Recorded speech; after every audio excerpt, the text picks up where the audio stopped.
Halo semeton, kali ini Info Amapura akan mengulas tentang salah satu tempat suci dengan toleransi dan akulturasi, budaya yang tidak pernah akan ada dimanapun, yakni Pura Burbuaswah. Pura Burbuaswah merupakan kawasan suci sebagai perlambang tiga dunia yang terletak di Desa Seraya Tengah, Karangasem, tepatnya di Gunung Seraya Puncak Bisbis. Di kawasan tersebut terdapat dua buah gunung kembar atau Gunung Ruabineda, yaitu Bukit Bisbis atau Belibis, yang juga dikenal sebagai Gunung Lampuyang dan Gunung Saraya.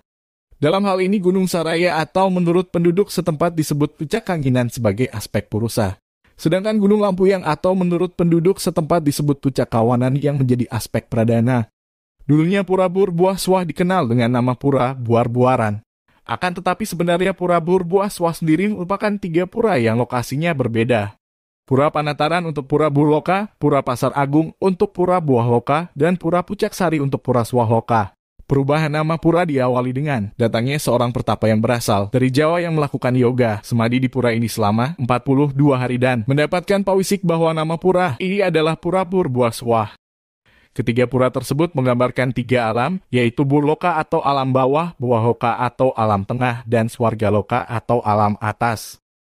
Ketiga pura ini juga menggambarkan konsep Trihita Karana, yaitu Parhyangan, Pawongan, dan Palemahan. Ketiga pura ini terletak di tiga posisi yang berbeda di sisi bukit di Desa Seraya, Karangasem. Pura Burloka terletak sekitar 1,2 km dari areal parkir. Sedangkan Pura Buah Loka terletak sekitar 1,5 km ke atas dari Pura Burloka. Sedangkan Pura Swah Loka berada tepat di puncak bukit. Pura Burloka dipercaya sebagai istana Dewa Brahma yang disimbolkan dengan dua buah batu yang menyatu dengan sebuah pohon kepuh. Ada 4 jalan yang dapat ditempuh untuk sampai di puncak pura. Dari utara kita dapat melalui Pura Pekarangan. Dari timur dapat dicapai melalui Linggajati. Dari selatan melalui Pura Watu Pondong-Pondong. Dan yang akan kita tempuh adalah dari barat, melalui Pura Burloka. Untuk sampai di pura paling puncak atau Pura Swahoka menembus hutan dengan jalan setapak yang cukup terjal yang memakan waktu kurang lebih 2 jam. Sebelum sampai di lokasi pertama Pura Burloka, kita akan melakukan persembahyangan di pesucian yang terletak tepat di bawah dari lokasi pura. Lokasi pura ini merupakan sebuah dataran atau palebahan yang terdiri dari beberapa pelinggih. Di Pura Burloka berdiri beberapa pelinggih seperti pelinggih Pengapit Lawang, Balai Pesandekan, dan pelinggih utama berupa bebaturan. Seluruh pelinggih yang ada di sini dibuat dengan struktur yang masih sangat sederhana. Piodalan di pura ini dilaksanakan 1 tahun sekali pada sasi Karo dengan upacara piodalan alit yang disebut dengan Parman. Piodalan ini diiringi tarian sakral seperti baris gandrung dan pendetan. Pura Buah Loka merupakan sebuah penataran dengan sebuah pelinggih. Dari Pura Burloka menuju Pura Swah Loka berjarak kurang lebih 600 meter dan memerlukan waktu sekitar 45 menit. Jalan menuju Pura Swah Loka lebih terjal dari sebelumnya. Sebelum memasuki area Swah Loka ada sebuah dataran yang merupakan patirtan dari Pura Swah Loka. Di sini tempat untuk melukat dan sembahyang. Di Pura Swah Loka yang juga kerap disebut dengan Pura Pucak Sari Gunung Bisbis berdiri beberapa pelinggih dengan mandala pura yang tidak begitu luas, kurang lebih 4 ar. Keadaan pura ini mengingatkan kita akan Pura Lempuyang sebelum dipugar seperti sekarang. Di depan pura berdiri sebuah candi bentar sederhana. Sementara di dalamnya berdiri beberapa buah pelinggih. Di areal Pura Swah Loka berdiri pelinggih Sanggar Agung, 3 buah padma, 2 buah padma capah, dan sebuah paruman sederhana. Di pura ini terdapat sisa-sisa sendi yang kemungkinan merupakan serpihan pelinggih bebaturan. Di sini juga ditemukan uang kepeng yang kini dijadikan dasar pelinggih. Pada awalnya Pura Swah dibangun oleh 18 keluarga yang sehari-hari sering berburu di sekitar hutan ini. Kemudian setelah berapa lama masyarakat Seraya pun ikut mendukung keberadaan pelinggih ini. Pujawali di pura ini dilaksanakan pada Purnamaning Sasih Katiga setiap 1 tahun sekali. Pujawali dilaksanakan oleh 18 kakak yang berasal dari Desa Pekarangan atau Desa Sega Kecamatan Abang dan masyarakat Desa Seraya. Daerah Bukit Peninggaran merupakan kawasan suci yang dilalui beberapa jajaran pura sakral seperti Pura Watu Telu, Pura Sanglot, Pura Watu Tumpeng, Pura Watu Sangyan, Pura Watu Tulis, dan Pura Watu Tumpek. Yang cukup unik dari keberadaan pura ini adalah daerah sekitar pura merupakan pemukiman warga Muslim. Pengempon sekaligus pemangku Pura Burbuaswah, Jero Mangku Made Kembar mengatakan Pura Burbuaswah telah ada sejak zaman purba. Namun sempat terbengkalai sekitar 10 tahunan. Ketika itu tidak ada yang tahu bahwa di bukit ini ternyata ada pura.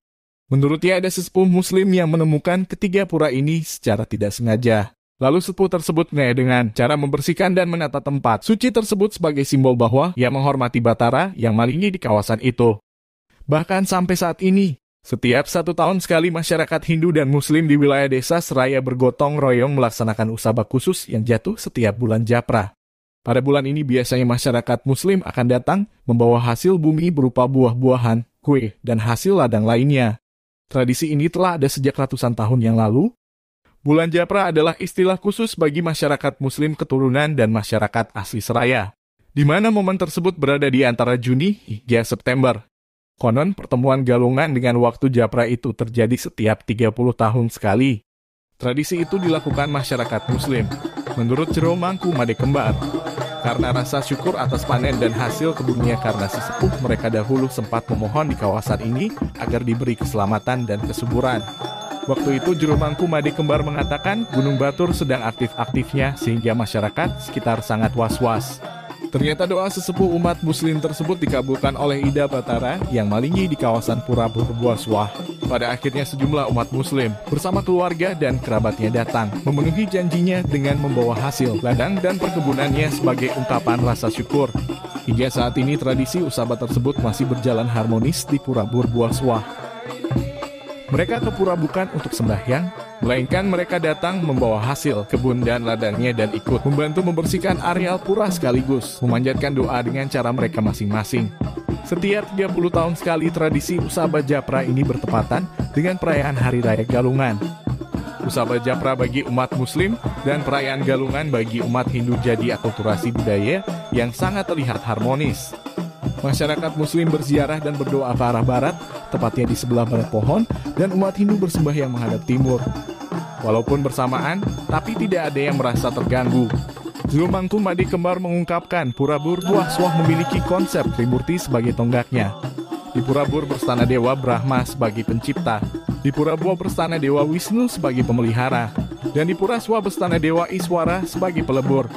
Sebelum berdiri Palinggi seperti saat ini, Jero Mangku Made Kembar mengatakan kawasan pura hanya ada tumpukan batu sebagai palinggihannya. Konsep Trimurti ini telah ada sejak dahulu ketika Bali mula, dan masyarakat setempat hanya sebagai penerus menjaga serta ngayah. Menurutnya ada beberapa pantangan yang tidak boleh dilanggar bila ingin datang bersembahyang ke Pura Burbuaswah. Di 3 pura ini tidak boleh mengaturkan daging babi, daging pindang, dan ikan laut lainnya. Selain pantangan tersebut, pameda juga dilarang membawa benda-benda yang berkaitan dengan ilmu kawissesaan karena areal pura sangat suci. Sehingga sebelum naik, para pemedek harus malukat, membersihkan diri dari segala kekotoran keduniawian. Itulah cerita singkat dari Pura Burbuaswah. Tunggu kisah-kisah selanjutnya.